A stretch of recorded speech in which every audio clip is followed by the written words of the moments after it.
शिवकवचम्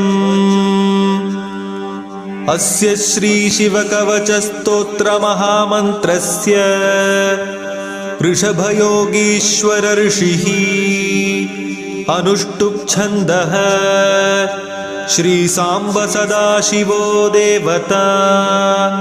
ॐ बीजं नमः शक्तिः शिवायेति कीलकम् मम साम्ब सदाशिव प्रीत्यर्थे जपे विनियोगः। ॐ सदाशिवाय अङ्गुष्ठाभ्यां नमः। नं गङ्गाधराय तर्जनी